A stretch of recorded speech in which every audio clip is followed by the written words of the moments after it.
bahasa Inggris.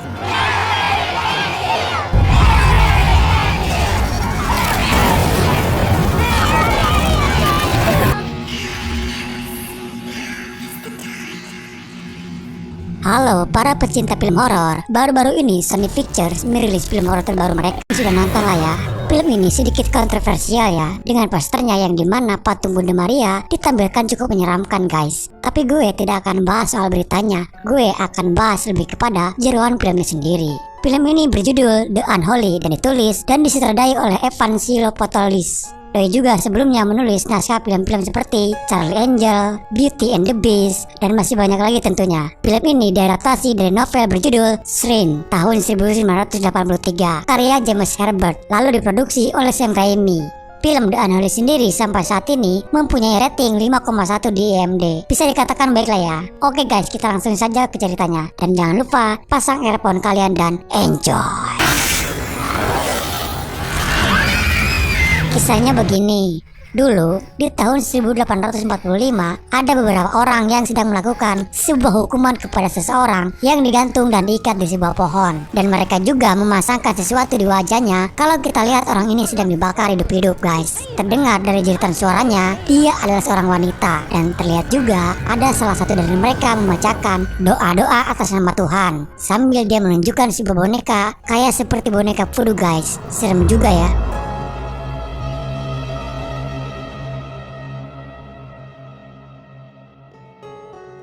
Berabad-abad kemudian, dia adalah Jerry Penn. Penn adalah seorang jurnalis dan terlihat dia sedang menelepon temannya yang bernama Max. Di sini Penn mendapatkan tugas untuk mengungkap kejadian sejarah tempo dulu yang dihukum dan digantung di sebuah pohon yang berada di kota Bonneville. Singkatnya, Penn pun pergi ke kota tersebut dan sesampai di tempat tujuan, ia hanya mendapatkan info dari warga setempat kalau ada beberapa sapinya yang mati dimutilasi yang dia percaya itu perbuatan dari roh jahat. Beberapa saat kemudian ada seorang pastor yang bernama Hagan. Dia menyuruh sapinya itu untuk tidak memakan rumput di area gereja. Saat Penn melihat di sekitar, dia mendengar ada suara bisikan yang memanggilnya, dan suara itu berasal dari pohon kering tersebut. Dia langsung menghampirinya dan melihat kalau ada sesuatu di bawah pohon tersebut. Dan saat Penn mengambilnya, ternyata itu sebuah boneka bayi yang terlilit rantai besi yang bertuliskan 31 Februari 1845.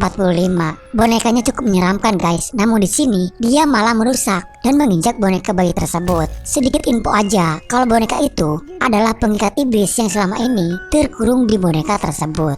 Penn lalu pergi. Di malam harinya, saat dalam perjalanan dia dikagetkan ada seorang wanita yang sedang berdiri di tengah jalan. Penn yang terkaget membelokkan mobilnya sampai mobilnya itu menabrak sebuah pohon. Dia mencari wanita tersebut yang kini wanita itu berjalan masuk ke sebuah hutan. Penn yang mengikuti wanita tersebut yang ternyata wanita itu ke arah pohon yang dimana itu adalah pohon yang tadi siang Penn juga melihatnya. Wanita itu seperti sedang menyembah pohon tersebut, dan saat Penn mendekatinya, tiba-tiba saja dia langsung terjatuh pingsan. Penn langsung membawa wanita itu ke sebuah rumah di dekat gereja yang memang pohon itu ada di sekitaran halaman gereja. Dan ternyata wanita tersebut adalah Alice, saudara dari Pastor Hagan. Dan ini adalah Natalie. Dia adalah dokter dan aktivis di gereja tersebut. Terlihat juga kini Alice sudah tersadar. Tapi ada yang aneh. Ternyata di sini Alice bisu guys. Tidak seperti saat dia sedang menyembah pohon tersebut. Yang jelas dia bisa berbicara. Penn memberitahukan kepada Natalie kalau tadi Alice bisa berbicara, tapi Natalie tidak percaya. Apalagi di sini Penn orang baru yang baru dia kenal. Singkatnya, Natalie mengantarkan Penn ke sebuah motel. Di sini Penn mulai tertarik dengan kejadian semalam bersama Alice. Penn mulai mencari tahu ke gereja tersebut. Saat itu Pastor Hagan sedang berkhotbah. Alice yang sedang mendengarkan Pastor Hagan berkhotbah, dia mendengar bisikan suara yang memanggilnya.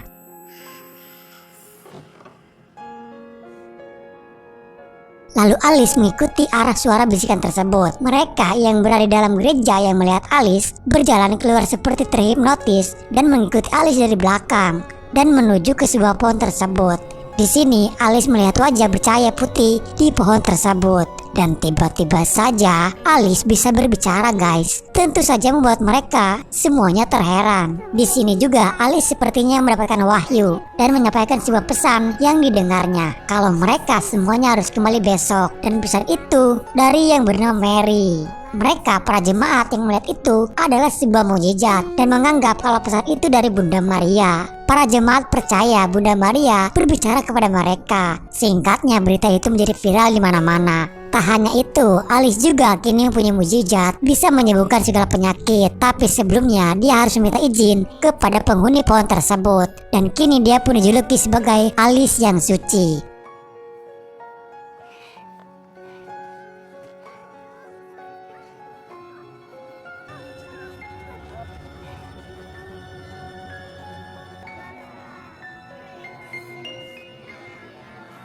Dan kini pohon tersebut juga menjadi pohon yang sangat keramat guys, dan disucikan. Jadi jatuhnya seperti kembali zaman batu yang menyembah pohon. Tapi di sini Pastor Hagan sedikit mulai merasakan ada yang janggal. Dan saat dia mendekati pohon tersebut, dia menemukan boneka yang sudah rusak tepat di bawah pohon tersebut.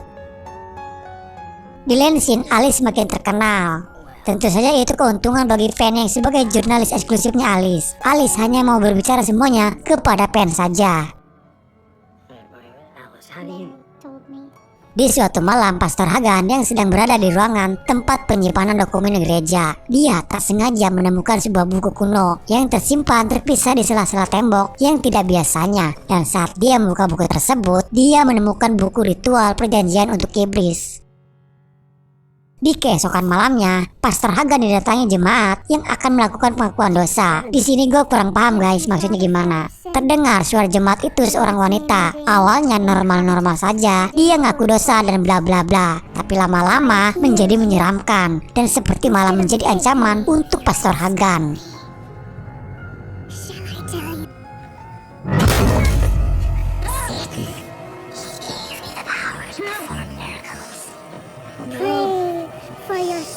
Blessed Mary to save you. Let's see who's stronger, her or me.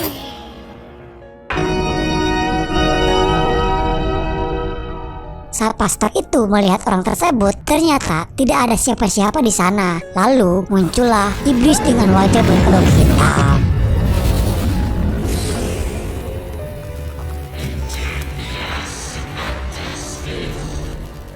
Fan yang akan menemui Pastor Hagan di gereja tersebut, dia kini mendapati Pastor Hagan sudah tergantung bunuh diri.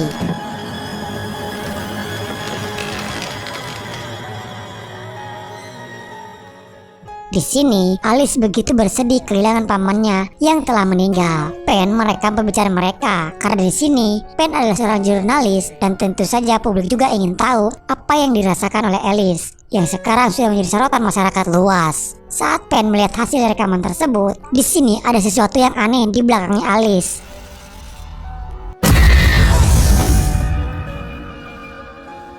Di besok paginya, saat acara pemakaman Pastor Hagan, Fan menemui Natalie dan meminta kepada Natalie di mana tempat berkas-berkas atau dokumen gereja. Karena Fan merasa ada yang aneh atas kejadian bunuh diri yang dialami oleh Pastor Hagan. Natalie pun mengantarkan Fan ke sebuah ruangan dan dia menemukan buku tersebut, yang dimana itu buku yang ditemukan oleh Pastor Hagan yang bertuliskan tulisan Latin. Dan kalau diterjemahkan menjadi perjanjian dari Pastor Prescott mengenai penyihir dan pengantin wanita setan Mary Elnor. Mary Elnor melakukan mukjizat dan bisa menyembuhkan orang sakit. Dia mengklaim Bunda Maria berbicara kepadanya. Dia akan menyembuhkan orang tersebut jika orang tersebut menyerahkan jiwa dan raganya kepada Mary Elnor. Dan siapapun yang menentangnya akan berakhir tragis. Penduduk setempat menangkap Mary Elnor dan menenggelamkannya. Mary Elnor mengaku kalau dia adalah pelayan untuk setan. Dan sebagai hukumannya, topeng dipasang di wajahnya Mary. Mary lalu digantung di sebuah pohon kuno di bawah bayang-bayang gereja. Tubuhnya dibakar, abu dan jiwanya dipenjarakan di sebuah boneka bayi. Setelah Mary Elnor mati, mukjizatnya padam. Semua orang yang telah ia sembuhkan menjadi sakit kembali. Jadi ini guys penyebab Pastor Hagan mati, karena dia menemukan buku tersebut dan mengetahui kebenaran dari buku tersebut. Lalu beberapa saat kemudian muncullah hantu Mary Elnor.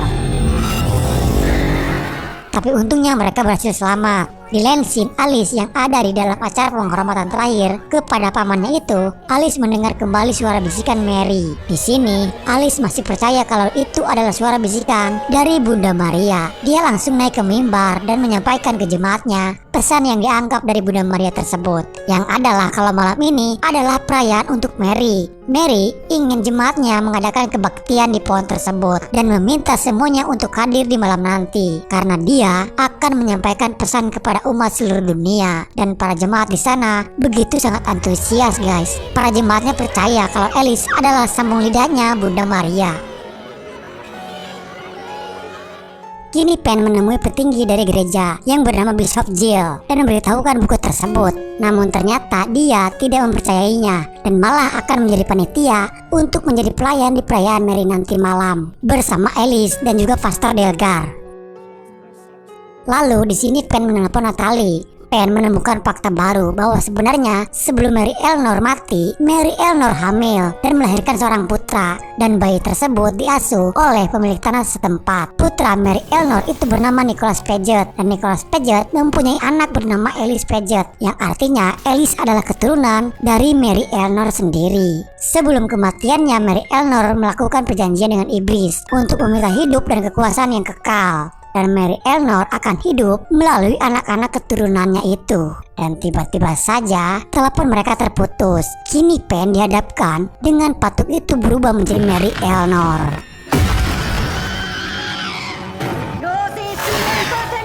Namun datanglah Pastor Delgar dengan Alkitab dan salibnya itu. Saat dia membaca mantra pengusir setan, namun tulisan di Alkitab menjadi luntur. Untunglah dia bisa mengusir Mary Eleanor. Kini Pastor Delgar percaya kini Alice dan para jemaatnya dalam bahaya, dan perayaan penyembahan Mary Eleanor pun akan segera dimulai. Mereka semua yang hadir di sana akan diminta untuk berikrar percaya kepada Mary yang mereka anggap adalah Bunda Maria. Para jemaatnya akan berikrar sebanyak 3 kali, dan di perjanjian terakhir jiwa mereka lah yang akan diambil dan mengutuk mereka dan akan kekal di neraka bersama Mary Eleanor. Lalu di sini Pastor Jill memulai acara perayaan Mary Eleanor dengan ikrar jiwa dan raganya hanya untuk Bunda Maria. And to show my devotion to you, I consecrate to you this day. Amen.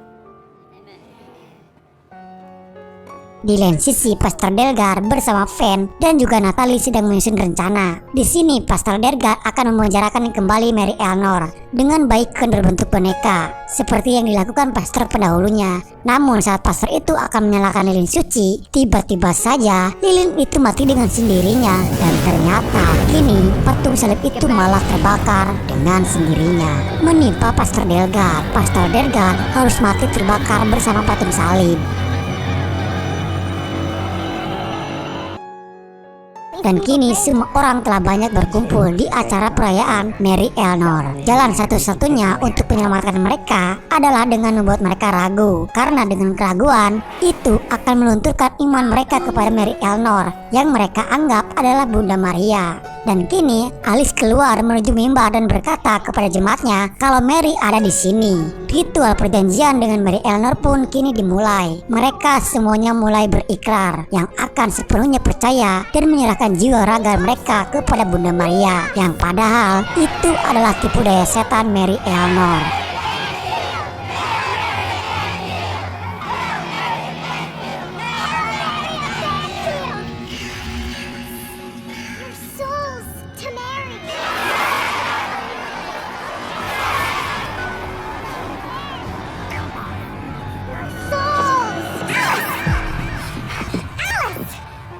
Di sini Pen dan Natalie berusaha menggagalkan perjanjian tersebut. Dan saat di perjanjian yang ketiganya, Natalie berhasil membuat Alice menjadi ragu dan berhenti berikrar. Para jemaatnya pun kini bingung dan kini menjadi ragu. Tapi di sini Alice masih percaya dengan dia bisa menyembuhkan penyakitnya. Natalie terus berusaha meyakinkan Alice dan menyuruh Alice untuk melawan bisikan tersebut. Namun bisikan itu menyuruh Alice untuk menuntaskan perjanjian tersebut, karena kalau tidak, Alice tidak akan bisa berbicara lagi. Dengan bisikan ancaman tersebut, malah itu membuat Alice menjadi percaya kepada dengan Natalie kalau dirinya dimanfaatkan oleh setan Mary Eleanor. Dan kini Alice berbicara kepada jemaat di sana kalau ini hanya tipuan setan saja dan Bunda Maria tidak ada di sini. Tentu saja itu membuat gempar semua jemaat, dan seketika salib-salib yang digantungkan di pohon tersebut semuanya terbakar dengan sendirinya. Semua orang menjadi panik dan berhamburan.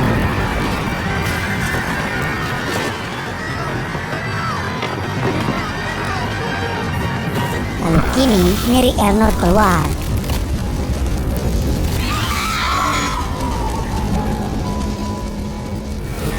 Dia membuka topengnya tersebut di depan Pastor Jill, dan pastor itu hancur oleh sentuhan tangan Mary Elnor.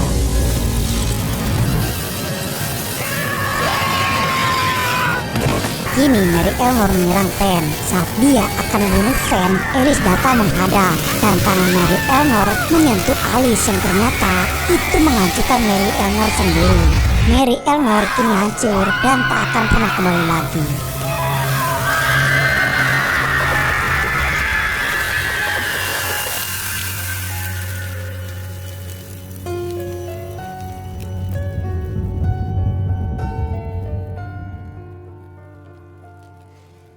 Lalu Alice tersadar dan ia kini kembali seperti semula. Di awal yang tidak bisa berbicara, dan semua menjadi lebih baik sekarang. Inti dari film ini adalah doa itu seperti sebuah obat guys. Obat itu bisa menyembuhkan dan juga bisa mematikan, tergantung dari mana kita mendapatkan obat tersebut. Dan kenyataannya setan pun bisa menyembuhkan penyakit, yang tentunya itu atas kehendak sang pencipta. Dan kita sebagai manusia yang diberi akal sehat harusnya sudah bisa memilih mana yang baik dan mana yang buruk. Lalu film pun selesai. Oke guys, cukup seru ya, semoga kalian terhibur. Kalau kalian suka, like, komen, dan share ya. Salam dari saya dan bye-bye.